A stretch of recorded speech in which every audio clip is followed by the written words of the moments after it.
Welcome to சம்சசி channel. இன்னைக்கு என்ன விளாட்னு பார்த்தீங்கன்னா நம்ம வந்து முழுசா நாட்டுக்கோழி கறி குழம்பு எப்படி செய்யறதுன்னு தான் பார்க்க போறோம் மக்களே.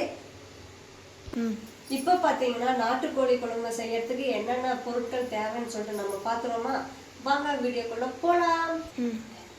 இப்போ பார்த்தீங்கன்னா நான் சின்ன வெங்காயம் கொஞ்சம் எடுத்து வச்சிருக்கேன். அப்புறம் பூண்டு, இஞ்சி, தேங்காய், மிளகு சீரகம். நாட்டுக்கோழி குழம்புக்கு பார்த்தீங்கன்னா மிளகு சீரகம் போட்டால் சூப்பராக இருக்கும். அப்புறம் பார்த்தீங்கன்னா பட்டை, சோம்பு, கிராம்பு, அப்புறம் வரமல்லி, அப்புறம் வரமிளகா, கொஞ்சம் தேவையான அளவுக்கு அரிசி ஆப்ஷன் தான், உங்களுக்கு வேணும்னா போட்டுக்கலாம், வேணும்னா போட வேண்டாம். அப்புறம் பார்த்தீங்கன்னா எனக்கு தேவையான ஒரு 2 kg நாட்டுக்கோழி கறி எடுத்து வச்சுருக்கேன். இப்போ பார்த்தீங்கன்னா ஒரு வடை சட்டி வச்சு வறுத்து எடுக்கிறதா நம்ம வறுத்து எடுத்துக்கலாம். இப்போ நான் கொஞ்சோண்டு அரிசியை நான் போடுவேன். அதனால் பார்த்தீங்கன்னா எங்கள் பாட்டி சொல்லி கொடுத்தாங்க, அந்த மாதிரி நான் செய்கிறேன். இப்போ அரிசியை வந்து வதக்கி எடுத்துக்கலாம்.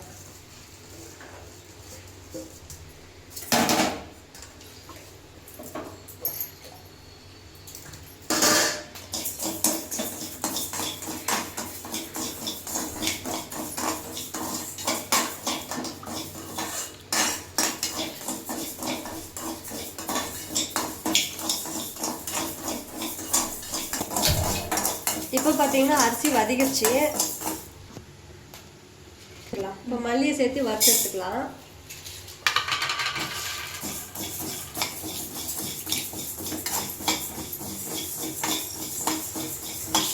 இதெல்லாம் 2 மல்லி சேர்ந்துருக்குது. சின்ன மல்லியும் பெரிய மல்லியும் நாட்டு கொத்தமல்லியும் ஹைப்ரிட்டும் கலந்து போட்டாங்க. என்ன பண்ணுறது, இதெல்லாம் கலப்படம் பண்ணுறாங்க பாருங்கள் மக்களே.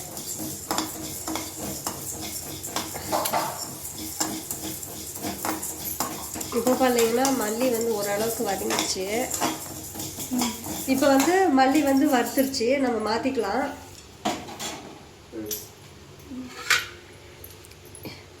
இப்போ வந்து நான் பட்டை, சோம்பு, கிராம்பு, கசகசாலாம் எடுத்து வச்சுருக்கேன். அதை சேர்த்து கொஞ்சம் லைட்டாக வறுத்து எடுத்துக்கலாம்.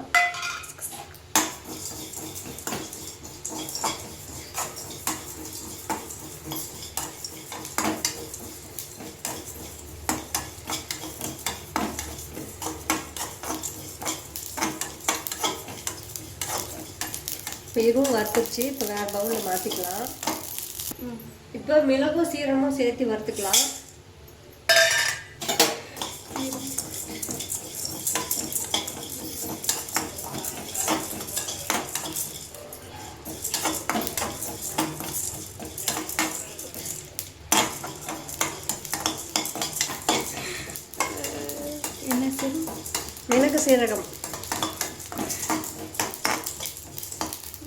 மிளகு சீரகம் வறுத்துச்சு. இப்போ இதை மாற்றிக்கலாம்.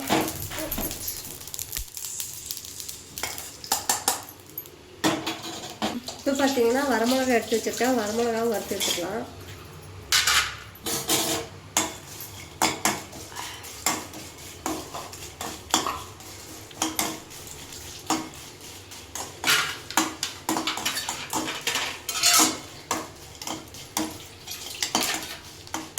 இப்போ வரமிளகாவும் நல்லா வறுத்துருச்சு.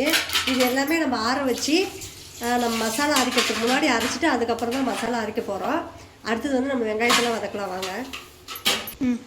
இப்போ பார்த்தீங்கன்னா நம்ம அந்த பொருளெல்லாம் மசாலா அரைக்கிறதுக்கு நம்ம 1 by 1 வந்து எண்ணெயை போட்டு வதக்கலாம்.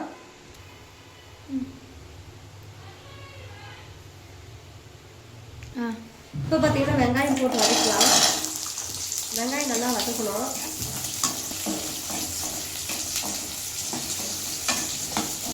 வெங்காயம் வதங்கிச்சு, நம்ம பூண்டு சேர்த்து வதக்கலாம்.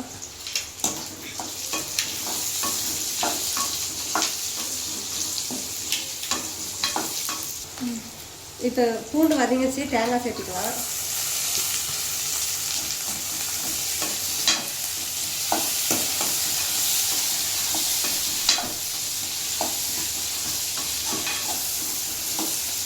நன்றாக வதங்கட்டும்.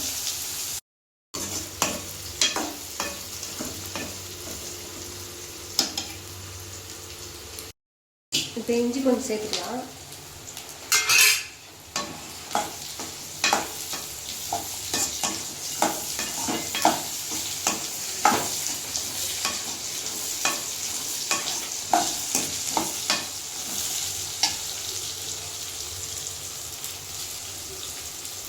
இப்போ நம்ம போட்ட எல்லாமே ஓரளவுக்கு நல்லா வதங்கிடுச்சு.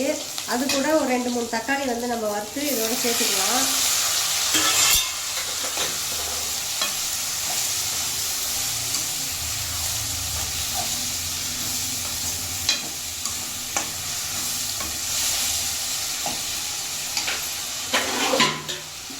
நல்லா வதங்கட்டும். இப்போ தக்காளி ஓரளவுக்கு நல்லா வதங்கிடுச்சு. நம்ம வந்து இப்போ வந்து கொஞ்சம் தேவையான அளவுக்கு மஞ்சள் பொடி சேர்த்துக்கலாம்.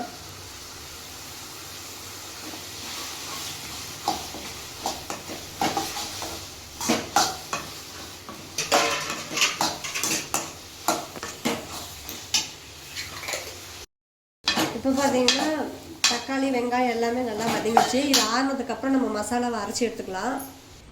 இது ஆறட்டும். ஏன்னா ஆறிடுச்சு நல்லா. இதை நம்ம ஃபஸ்ட்டு நம்ம வந்து மிக்சியில் போட்டு கிரைண்ட் பண்ணி எடுத்துக்கலாம்.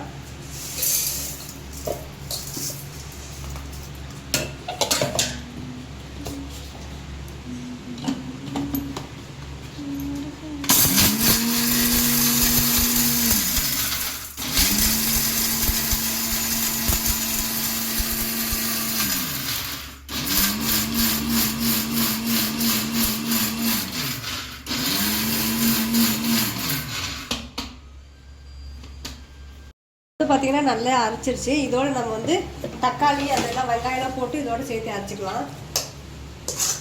இதையும் நம்ம அரைச்சிடுவோம்.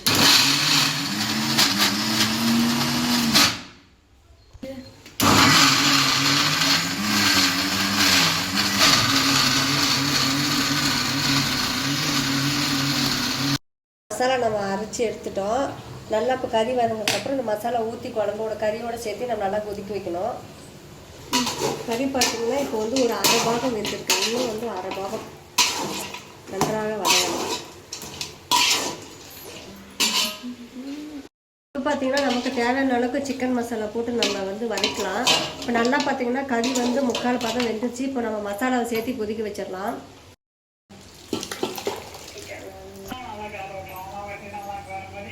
அப்படியா பாரு.